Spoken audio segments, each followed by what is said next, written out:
தாய் தமிழ் உறவுகள் அனைவருக்கும் அன்பு வணக்கம். 2026 சட்டமன்ற தேர்தலில் தமிழ்நாட்டின் அடுத்த முதல்வர் யார் அப்படிங்கிற கேள்விக்கு ஒவ்வொரு தொகுதியினுடைய கள ஆய்வுகளையும் வெளியிட்டு இருக்கோம். ஏற்கனவே சிவகங்கை சட்டமன்ற தொகுதியினுடைய கள ஆய்வுகளை வெளியிட்டோம். இப்ப மானாமதுரை சட்டமன்ற தொகுதியினுடைய கள ஆய்வுகளை நம்ம வெளியிடுறோம். அது மட்டும் இல்லாம மானாமதுரை சட்டமன்ற தொகுதி ஒரு தனி தொகுதி. இந்த தொகுதியில யாருக்கு வெற்றி வாய்ப்பு இருக்கு அப்படிங்கறத பத்தி தான் நம்ம பார்க்க போறோம். 2016 தேர்தலில் இருந்து 2024 பாராளுமன்ற தேர்தல் வரைக்கும் எந்தெந்த கட்சிகள் எவ்வளவு வாக்குகளை வாங்கினாங்க, இந்த குறுகிய காலகட்டத்துல எத்தனை கட்சிகளோடு கூட்டணி மாறினாங்க அப்படிங்கறத பத்தி முழுமையாக இந்த காணொலியில நம்ம முதல்ல பார்ப்போம். தமிழ்நாட்டினுடைய 187வது சட்டமன்ற தொகுதி மானாமதுரை சட்டமன்ற தொகுதி. இந்த மானாமதுரை சட்டமன்ற தொகுதிக்கு உட்பட்ட பகுதிகள் மானாமதுரை, இளையாங்குடி, திருப்புவனம். இது மூணுமே பேரூராட்சி.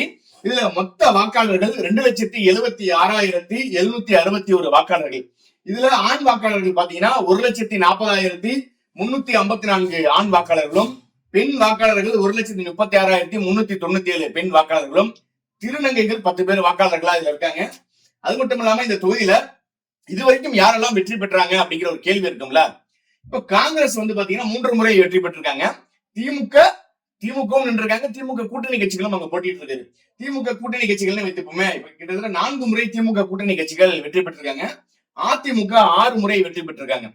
சுதந்திரா கட்சி 2 முறை. சுதந்திரா கட்சி அப்படின்னா உங்க எல்லாருக்கும் ஒரு கேள்வி வரும், சுதந்திரா கட்சியா, அது யாருடைய கட்சி அப்படின்னா ராஜாஜி அவர்களுடைய கட்சி சுதந்திரா கட்சி.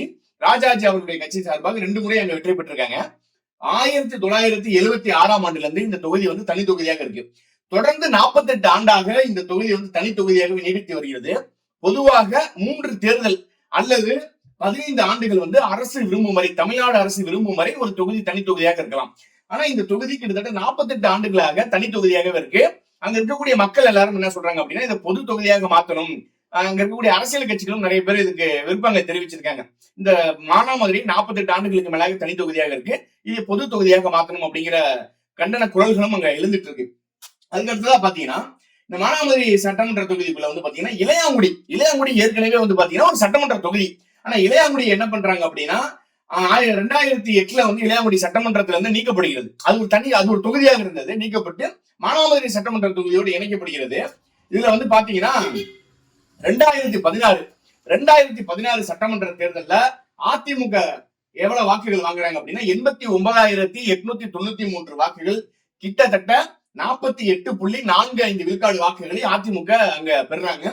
இங்க திமுக 75,004 வாக்குகள், அவங்களுடைய வாக்கு விழுக்காடு பாத்தீங்கன்னா 40.43 விழுக்காடு வாக்குகளை பெறாங்க.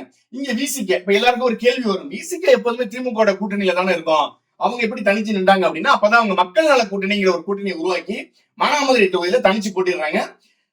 7,493 வாக்குகள், 4.03 விழுக்காடு வாக்குகளை அங்க பெறாங்க. பிஜேபி, பாரதிய ஜனதா கட்சி என்ன பண்றாங்க அப்படின்னா 3,493 வாக்குகளை பெறாங்க, 1.88 விழுக்காடு வாக்குகளை. இது நாம் தமிழர் கட்சி முதல் தேர்தல் 2016 இரட்டை மெழுகுவர்த்தி சின்னத்துல போட்டிடுறாங்க. அப்ப பாத்தீங்கன்னா 2,997 வாக்குகள், கிட்டத்தட்ட 1.62 விழுக்காடு வாக்குகளை பெறாங்க. இப்ப இதுல கவனிக்க வேண்டிய விடயம் என்ன அப்படின்னா, அதிமுக, திமுக, விசிக அங்க தனித்து போட்டிடுறாங்க. அதுக்கப்புறம் விசிக அவங்க கூட கூட்டணி பெறாங்க. பிஜேபியினுடைய வாக்கு, நாம் தமிழர் 2,997 அவங்களுடைய வாக்கு தொடங்குறாங்களா. அதுக்கடுத்து பாத்தீங்கன்னா நாடாளுமன்ற தேர்தல். இந்த 2019 நாடாளுமன்ற தேர்தல்ல காங்கிரஸ் கட்சியின் சார்பாக கார்த்திக் சிதம்பரம் அவர்கள் போட்டியிடுறாரு. அப்ப பாத்தீங்கன்னா திமுக கூட்டணி 97,659 வாக்குகளை காங்கிரஸ் கட்சி பெறுகிறது. அப்ப அதிமுக கூட்டணியோட தான் பிஜேபி அங்க போட்டிடுறாங்க. அவங்க பாத்தீங்கன்னா 61,195 வாக்குகள் பெறாங்க. அதுல 31.29 விழுக்காடு வாக்குகளை பெறாங்க. நாம் தமிழர் எப்போதும் போல தனித்து களமாடுறாங்க. 8,973 வாக்குகள் பெறாங்க, 4.58 விழுக்காடு வாக்குகளை பதிவு பண்றாங்க. மக்கள் நீதி மையம், குறிப்பாக கவனிக்க வேண்டிய விடயம், மக்கள் நீதி மையம் ஒரு நடிகருடைய கட்சி. உலகம் அறிந்த ஒரு நடிகர் கமலஹாசன், உலக நாயகன், புதியதாக கட்சி ஆரம்பிக்கிறாரு, ஒரு மாற்றத்தை கொடுப்பாருன்னு டார்ச் லைட் எடுக்கிறாரு, டிவி எல்லாம் உடைக்கிறாரு. அந்த கமலஹாசன் இன்னைக்கு எங்க இருக்காரு நமக்கு தெரியும். ஏன் சொல்றேன் அப்படின்னா 3,313 வாக்குகள் தான் பெறாங்க, 1.69 விழுக்காடு வாக்குகளை. ஒரு நடிகர் கட்சிக்கான வாக்குகள் இவ்வளவுதான் 2019 நாடாளுமன்ற தேர்தல்ல. அதே 2019 மீண்டும் என்ன ஆகுது, இடைத்தேர்தல் வருது. ஏன் இடைத்தேர்தல் வருது அப்படின்னா, அங்க 2016 வென்ற மாரியப்பன் கென்னடி தகுதி நீக்கம் செய்யப்படுறாரு. எதனால தகுதி நீக்கம் செய்யப்படுறாரு அப்படின்னா, அப்ப ஒரு கட்சியினுடைய பிரச்சனை இல்ல, அதிமுக இருந்து அமமுக தனியாக பிரிஞ்சு வந்தது. அம்மா மக்கள் முன்னேற்ற கழகம் பிரிந்து தனியாக வந்தது. அப்போது வந்து அதிமுக இருந்த மாரியப்பன் கிராடி என்ன பண்றாருன்னா அமமுக போறாரு. அப்ப அமமுக போனதுனால அவர் தகுதி நீக்கம் செய்யப்படுறாரு. அவர் சட்டமன்ற உறுப்பினர்ல இருந்து தகுதி நீக்கம் செய்யப்படுறாரு. அப்ப இடைத்தேர்தல் வருது. அந்த 2019 இடைத்தேர்தல்ல அங்க அதிமுக வந்து 85,228 வாக்குகள் பெறாங்க. 43.32 விழுக்காடு வாக்குகளை அங்க பெறாங்க. திமுக வந்து பாத்தீங்கன்னா 77,034 வாக்குகள் 39.15 விழுக்காடு வாக்குகளை பெறாங்க. அதுல அமமுக சார்பால இந்த மாரியப்பன் கென்னடி இருக்காருல்ல, அந்த மாரியப்பன் கென்னடி தான் அமமுக சார்பில் திரும்பவும் போட்டிடுறாரு. ஆனா அவர் வந்து பாத்தீங்கன்னா 10.37 விழுக்காடு வாக்குகளை தான் பெறாரு. ஆனா நாம் தமிழர் கட்சியுடைய வாக்கு பாத்தீங்கன்னா 9,315 வாக்குகள். நாடாளுமன்றத்துல 8,000 வாக்குகள், அந்த இடைத்தேர்தல் அதே 2019 இடைத்தேர்தல்ல 9,315 வாக்குகள் 4.73 விழுக்காடு வாக்குகளை பெறாங்க. இப்ப இதை பாத்துட்டோமா? இப்ப 2021 சட்டமன்ற தேர்தல் 2021 சட்டமன்ற தேர்தல்ல அங்க திமுக கூட்டணி வெற்றி பெறாங்க. அதுல 89,363 வாக்குகளை திமுக கூட்டணி சார்பாக பெற்று வெற்றி பெறாங்க. 43.91 விழுக்காடு வாக்குகளை பெறாங்க. அங்க அதிமுக கூட்டணி என்ன பண்றாங்கன்னா 36.99 விழுக்காடு வாக்குகள் எடுக்கிறாங்க. 75,273 வாக்குகளை அங்க எடுக்கிறாங்க. நாம் தமிழர் 2016 எத்தனை வாக்குகளை வாங்கினாங்க? 2,900 வாக்குகள் வாங்கினாங்களா? இப்ப 2021 அடுத்த சட்டமன்ற தேர்தல்ல நாம் தமிழர் கட்சியுடைய வாக்குகள் பாத்தீங்கன்னா 23,228 வாக்குகள். தனித்து களமாடுறாங்க. வாக்குகளுக்கு பணம் கொடுப்பதில்லை. கோழி பிரியாணி கிடையாது. உண்மையும் நேர்மையுமாக அந்த மக்களை சென்று களத்தில் நின்று போராடி தமிழ் தேசிய அரசியலை பேசி அவர்கள் பெற்ற வாக்குகள் 23,228 வாக்குகள். 11.41 விழுக்காடு வாக்குகளை கரும்பு விவசாய சின்னத்துல பெறாங்க. 2016 இரட்டை மெழுகுவர்த்தியில போட்டிட்டாங்க. 2021 கரும்பு விவசாயிகள் போட்டிடுறாங்க. அமமுக ஏன்னா அந்த இடைத்தேர்தலில் 20,000 வாக்குகள் வாங்கின அமமுக என்ன பண்றாங்க அப்படின்னா இங்க வந்து 10,231 வாக்குகள் தான் வாங்குறாங்க. அப்ப குக்கர் சின்னம் கொடுக்கப்பட்டது. ஏன்னா அந்த இடைத்தேர்தலில் வந்து பாத்தீங்கன்னா பரிசு பெட்டகம் சின்னம் கொடுக்கப்பட்டது. 2021 சட்டமன்ற தேர்தலில் அமமுக வந்து பாத்தீங்கன்னா குக்கர் சின்னம் கொடுக்கப்படுகிறது. இதுல 5.03 விழுக்காடு வாக்குகளை அமமுக பெறாங்க. மக்கள் நீதி மையம் பாத்துங்க, ஒரு நடிகருடைய கட்சி, அவருக்கு கிடைச்ச வாக்குகள் 2,257 1.11 விழுக்காடு வாக்குகளை தான் பெறாங்க.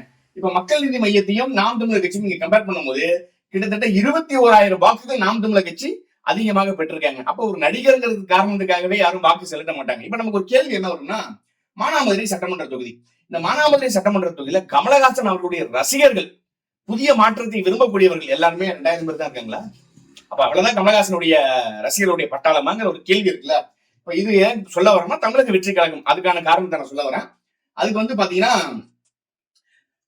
2024 நாடாளுமன்ற தேர்தல், இந்த 2024 நாடாளுமன்ற தேர்தல்ல காங்கிரஸ் கட்சி 70,132 வாக்குகளை பெறாங்க இந்த மானாமதுரை சட்டமன்ற தொகுதியில மட்டும். இதுல பிஜேபி வந்து பாத்தீங்கன்னா 40,552 வாக்குகளை பெறாங்க. அதிமுக 33,224 வாக்குகளை பெறாங்க. நாம் தமிழர் கட்சியை பாருங்க 29,074 வாக்குகளை பெறாங்க. கிட்டத்தட்ட 16.31 விழுக்காடு வாக்குகளை பெறாங்க. இப்ப நம்ம என்ன பார்க்க வேண்டியது இருக்குன்னா, அதிமுகவுக்கும் நாம் தமிழருக்கும் அந்த பாராளுமன்ற தேர்தல்ல மானாமதுரை சட்டமன்ற தொகுதியில வாக்குகள் வித்தியாசத்தை பாத்தீங்கன்னா வெறும் 3,000 வாக்குகள் தான். இந்த 3,000 வாக்குகள் தான் இங்க வித்தியாசம். அப்ப இந்த 3,000 வாக்குகள் வித்தியாசத்துல 3ஆம் இடத்தை தவறு விட்டு 4ஆம் இடத்துக்கு நாம் தமிழர் கட்சி போறாங்க. ஆனா இங்க கூட்டணியில இருந்தவங்க பிரிஞ்சு போட்டிடுறாங்க. பாஜகவும் அதிமுகவும் பிரிஞ்சு போட்டிடுறாங்க. அங்க திமுக கூட்டணியில காங்கிரஸ் போட்டிடுறாங்க. அவங்க எல்லாம் கூட்டணியோட போறவங்க. ஆனால் தனித்து களமாடி, ஏற்கனவே சொன்னது போலதான் தனித்து களமாடுறாங்க. வாக்குகளுக்கு பணம் கொடுப்பதில்லை. பெரிய பெரிய கூட்டணி கட்சிகள் இல்ல, பெரிய பெரிய நட்சத்திர வேட்பாளர்கள் கிடையாது. சீமான் என்ற ஒற்றை முகத்திற்காக, தமிழ் தேசிய கொள்கைக்காக 29,074 வாக்குகளை நாம் தமிழர் கட்சி மானாமதுரை சட்டமன்ற தொகுதியில, பாராளுமன்ற தொகுதியில, அந்த பாராளுமன்ற தேர்தல்ல அந்த மானாமதுரை சட்டமன்ற தொகுதிக்கு உட்பட்ட வாக்குகளை 29,000 வாக்குகளை பெறாங்க. இப்ப நம்ம பார்க்கும்போது என்ன தோணுதுன்னா, நாம் தமிழர் கட்சி ஒவ்வொரு தேர்தலுக்கும் எவ்வளவு இன்க்ரீஸ் ஆகுறாங்க அப்படிங்கிறது நமக்கு தெரிய வருது. இப்ப 2026 இந்த 2026 சட்டமன்ற தேர்தலில் எந்தெந்த கட்சிகள் எவ்வளவு வாக்குகளை வாங்குவாங்க அப்படிங்கிற ஒரு கேள்வி இருக்குல்ல. இப்ப நம்மளுடைய கணிப்புப்படி இந்த 2026 அப்புறம் இந்த தேர்தல் எவ்வளவு வாக்குகள் வாங்க போறாங்கன்னு தெரியும். ஆனா 2016 அதுக்கு பின்னால 2019 நாடாளுமன்ற தேர்தல், 2019 இடைத்தேர்தல், 2021, 2024 இந்த தேர்தல்களை எல்லாம் கணக்கிட்டு பார்க்கும்போது இந்த முறை 2026 இந்த திராவிட மாடல், இந்த நான்கு ஆண்டுகள திராவிட மாடல் செய்த சாதனைக்கு அங்க கிடைக்க போற வாக்குகள் வந்து பாத்தீங்கன்னா 28 விழுக்காடு வாக்குகளை வாங்க போறாங்க. ஏற்கனவே அங்க வந்து அதிமுகவும் பாஜகவும் பெரிய அளவுல பலமாகவே இருக்காங்க. இந்த ரெண்டு கட்சிகளும் அங்க சேர்ந்து கூட்டணியோட அங்க சந்திக்கும் போது 32 விழுக்காடு வாக்குகளை பெறுவாங்க. இங்க நாம் தமிழர் கட்சி, இப்ப நாம் தமிழர் கட்சி வந்து பாத்தீங்கன்னா 16.31 விழுக்காடை வந்து 2024 பாராளுமன்ற தேர்தலில் பெற்றிருக்காங்க. 26ல எவ்வளவு வாக்குகளை பெறுவாங்க அப்படின்னா 26 விழுக்காடு வாக்குகளை நாம் தமிழர் கட்சி அங்க தக்க வைப்பாங்க. அப்ப என்னன்னா முதல் இடம் வந்து அதிமுக அங்க பெறுது அப்படின்னாலும், 2வது இடத்துல திமுகனாலும், 3வது இடத்துல அங்க நாம் தமிழர் வராங்க. அதுவும் 6 மாத காலத்திற்கு முன்பாகவே வேட்பாளரை அறிமுகப்படுத்தி சீமான் அவர்கள் வந்து இப்போதைக்கு வேட்பாளரை அறிமுகப்படுத்தியிருக்காரு. இன்னும் மற்ற கட்சிகள்லாம் அதிமுக போட்டியிடுதா, இல்ல பாஜக போட்டியிடுதா, இல்ல காங்கிரஸா, திமுகவா, இல்ல விடுதலை சிறுத்தைகள் போட்டிடுறாங்களா அப்படின்னு பல கேள்விகள் இருக்கு. ஆனா நாம் தமிழர் மட்டும் வேட்பாளரை அறிமுகப்படுத்திட்டாங்க. அப்படி இருக்கும் பட்சத்துல 26 விழுக்காடு வாக்குகளை பெறுறாங்க. மக்கள் நீதி மையத்தினுடைய வாக்குகளை கணித்து நம்ம தமிழக வெற்றி கழகத்தினுடைய வாக்குகளோட பார்க்கும்பொழுது 3 விழுக்காடு வாக்குகளை வந்து தமிழக வெற்றி கழகம் பெறும் அப்படின்னு சொல்லலாம். ஆனா 26 விழுக்காடு வாக்குகள் என்பது நம்ம வந்து ஒரு இந்த 6 மாத காலத்திற்கு முன்பாக கணித்தது. இந்த 6 மாத காலத்துல நாம் தமிழர் கட்சியினுடைய வியூகங்கள், தேர்தல் பிரச்சாரங்கள், சீமான் அவர்களுடைய பிரச்சாரங்கள் இதெல்லாம் பார்க்கும்போது அந்த வேட்பாளர் களத்தில் இறங்கி எப்படி மக்களை சந்திக்கிறாங்க, மக்களோட எப்படி அணுகுறாங்க, இன்னும் இந்த ஆட்சியில திமுக என்ன மாதிரியான தவறுகள் எல்லாம் செய்கிறது, அதிமுக என்ன தவறுகளை செய்ய போகிறது, பாஜகவோட கூட்டணி இருக்கா, இல்ல இந்த 3 விழுக்காடு இங்க போயிட்டு அது 35 விழுக்காடாக மாறுமா, தமிழக வெற்றி கழகம் அங்க போச்சுன்னா இந்த 3 விழுக்காடு கூட தமிழக வெற்றி கழகத்துக்கு கிடைக்காது. ஏன்னா பாஜக கூட்டணி போயிட்டாங்கன்னா 3 விழுக்காடு கூட கூட்டணி கிடைக்காது அவங்களுக்கு. அப்படி இருக்கும் பட்சத்துல 28 விழுக்காடையும் நான் திமுக அந்த 28 விழுக்காடே திமுக பெருமா அப்படிங்கிற ஒரு கேள்வி இருக்கு. அது மட்டும் இல்லாம 32 விழுக்காடு இருக்குல்ல, இந்த 32ஓட இந்த 3 சேர்ந்துச்சுன்னா 35 ஆகும் நினைக்காதீங்க. இந்த 3ம் அங்க போய் சேர்ந்துச்சுன்னா 35 28 கூட மாறலாம். அப்ப தனித்து களமாடக்கூடிய ஒரு கட்சியாக நாம் தமிழர் இருக்கும்போது மக்கள் என்ன பண்ணுவாங்க அப்படின்னா ஒரு மாற்றத்தை விரும்பக்கூடியவங்க. தேர்தலுக்கு தேர்தல் என்ன பண்ணி வந்து இங்க இருந்து அங்க மாறுற, அங்க இருந்து இங்க மாறுற, மரத்துக்கு மரம் இப்படி தவறீங்களப்பா, குரங்குகள்லாம் தோற்றம் போல அப்படிங்கிற அளவுக்கு இந்த கட்சிகள் வந்து மாறி மாறி கூட்டணி அமைச்சிட்டு இருக்காங்க. ஆனா தனித்து களமாடக்கூடிய நாம் தமிழர் கட்சிக்கு மக்கள் செல்வாக்கு அங்க உயர்ந்திருக்கு அப்படின்னு சொல்லலாம். எதை வச்சு நம்ம சொல்றோம் அப்படின்னா நாம் தமிழர் கட்சியினுடைய வளர்ச்சியை பாருங்க. 2016ல 2997 வாக்குகள் 1.62 விழுக்காடு வாக்குகளோட தொடங்கின அவங்க பயணம் 2019ல நாடாளுமன்ற தேர்தலில் 8973 வாக்குகள் 4.58 விழுக்காடு வாக்குகள் வராங்க. 1.6ல தொடங்கி 4.5க்கு வராங்க.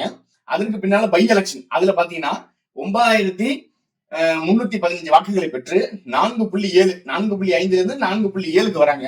அதற்கு பின்னால 2021 சட்டமன்ற தேர்தலில் நாம் தமிழர் கட்சி அப்படியே பாத்தீங்கன்னா கிட்டத்தட்ட 7 விழுக்காடு வாக்குகளே அதிகமா பெற்றிருக்காங்க. 23,228 வாக்குகள், 11.41 விழுக்காடு வாக்குகள். இதுல உங்களுக்கு அந்த வளர்ச்சி அப்படின்னு உங்களுக்கு தெரியும். இந்த பக்கம் பாத்தீங்கன்னா 2024 பை எலெக்ஷன்ல 11 விழுக்காடுல இருந்து 16 விழுக்காடு. அப்ப 29,074 விழுக்காடு. இப்ப மக்கள் கிட்ட மனசுல ஒரு விடயம் என்னவா இருக்குன்னா சீமான் அவர்கள் தனிச்சு களமாடுறாரு, சீமானுடைய கொள்கை நல்லா இருக்கு, சீமான் நல்லா பேசுறாரு, சீமான் ஆட்சிக்கு வந்தா நல்லது செய்வாரு. ஏற்கனவே 2 கட்சிகளும் மாறி மாறி தமிழ்நாட்டை ஆண்டு ரொம்ப நாசமாக்கிட்டாங்க. புதிய மாற்றம்னு வந்த விஜயம் கரூர் சம்பவத்துக்கு பின்னால தலைமறைவாகி கட்சியினுடைய தொண்டர்களை கூட கண்டுக்கல, தமிழ்நாட்டு மக்களையா அவர் கண்டுக்க போறாரு அப்படிங்கிற கேள்வி மக்கள்கிட்ட எழுதுறதுனால இந்த 16.31 விழுக்காடு வாக்குகளை வாங்கிய நாம் தமிழர் கட்சி 2024ல வாங்கின இந்த நாம் தமிழர் கட்சி என்ன ஆகும்னா 2026 சட்டமன்ற தேர்தலில் 26 விழுக்காடு வாக்குகளை இப்போது தேர்தலுக்கும் 6 மாத காலத்துக்கு முன்னால 26 விழுக்காடு வாக்குகளை அங்க பெறுவதற்கான வாய்ப்புகள் இருக்கு. ஆனா இந்த தேர்தலுடைய நெருங்க மற்ற கட்சிகளுடைய கூட்டணி, அங்க காங்கிரஸ் போட்டியிடுதா, திமுக கூட்டணியில திமுக நேரடியாக போட்டிடுறாங்களா, இல்ல விசிக போட்டியிடுதா, இல்ல இங்க அதிமுக வந்து பாஜக போட்டிடுறாங்களா, இல்ல நேரடியாக அதிமுகவை போட்டிடுறாங்களா, இல்ல விஜய் யாரோட கூட்டணி போவாரு, இல்ல விஜய் ஒரு புதிய கூட்டணி அறிவிக்கிறார் அப்படிங்கறதெல்லாம் பார்த்து நாம் தமிழர் கட்சியுடைய வாக்குகள் குறையுமான்னு கேட்டா குறையறதுக்கு வாய்ப்பே இல்ல, இன்க்ரீஸ் ஆகும், அதிகமா ஆவறதுக்கு நிறைய வாய்ப்புகள் இருக்கு. அதன் அடிப்படையில தான் நம்ம இந்த நாம் தமிழர் கட்சியினுடைய வளர்ச்சியை நம்ம காட்டுறோம். ஏன்னா நிறைய பேர் வந்து நாம் தமிழர் கட்சியினுடைய வளர்ச்சியை வந்து இல்ல இது வந்து வளர்ச்சி கிடையாது, நிறைய பேர் சும்மா சொல்லுவாங்க நாம் தமிழர் கட்சி ஓட்டு வாங்கிட்டு போடுங்க. 2016 டு 2024 2900ல தொடங்கின அவங்களுடைய வாக்கு 29,000ல வந்திருக்குன்னா அதுதான் நாம் தமிழர் கட்சியினுடைய வளர்ச்சி. இப்படி இருக்கக்கூடிய பட்சத்துல 2019 நடந்த இடைத்தேர்தலில் சண்முக பிரியா அவர்கள் தான் நாம் தமிழர் கட்சியினுடைய வேட்பாளராக போட்டியிட்டாங்க. அது மட்டும் இல்லாம 2021 சட்டமன்ற தேர்தலையும் அவர்கள் தான் போட்டியிட்டாங்க. இப்போது 2026 சட்டமன்ற தேர்தலையும் சண்முக பிரியா அவர்கள் தான் போட்டியிடுறாங்க. சீமான் அவர்களுடைய தங்கை அவர்கள் தான் அந்த களத்துல போட்டிடுறாங்க. இவர் தான் வந்து இப்ப திமுகவுக்கும் அதிமுகவிற்கும் ஒரு பெரிய எப்படி சொல்றதுன்னா ஒரு பெரிய பலமாக இருக்காங்க. அது மட்டும் இல்லாம அந்த களத்தை வந்து நன்கு அறிந்தவராக 2019 இடைத்தேர்தல், 2021 சட்டமன்ற தேர்தல் அப்படிங்கிற பட்சத்துல 2 முறை அந்த தொகுதியில் நின்றதுனால 3வது முறை அவங்க அங்க நிக்கிறதுனால அந்த தொகுதியுடைய பிரச்சனைகள் என்ன, மக்களுடைய பிரச்சனைகள் என்ன, அந்த மக்களை எப்படி சுலபமாக அணுக வேண்டும் அப்படின்னு பல விடயங்கள் தெரிஞ்சதுனால இந்த தேர்தல்ல நாம் தமிழர் கட்சி அந்த தேர்தல் நாள் நெருங்க 26 விழுக்காடுல இருந்து அவங்க இன்னும் அதிகமான விழுக்காடுகளை பெற்று வெற்றி வாய்ப்புக்கான வாய்ப்புகள் ரொம்ப அதிகமாக இருப்பதனால மானாமதுரை தொகுதி என்பது ஒரு இழுபறியான தொகுதியாகவே இருக்கு. அதை அதிமுக கூட்டணி வெல்லுமா அல்லது நாம் தமிழர் தனித்து களமாடக்கூடியவர்கள் வெல்வாங்களா அப்படிங்கிற ஒரு கேள்வி இருக்கு. சீமானவர்களுடைய பிரச்சாரங்கள் மேலும் வலு சேர்க்கிற வகையில நாம் தமிழர் கட்சி அங்க வெல்வதற்கான வாய்ப்புகள் இருக்கு. மீண்டும் ஒரு காணொலியில் சந்திப்போம். நன்றி, வணக்கம்.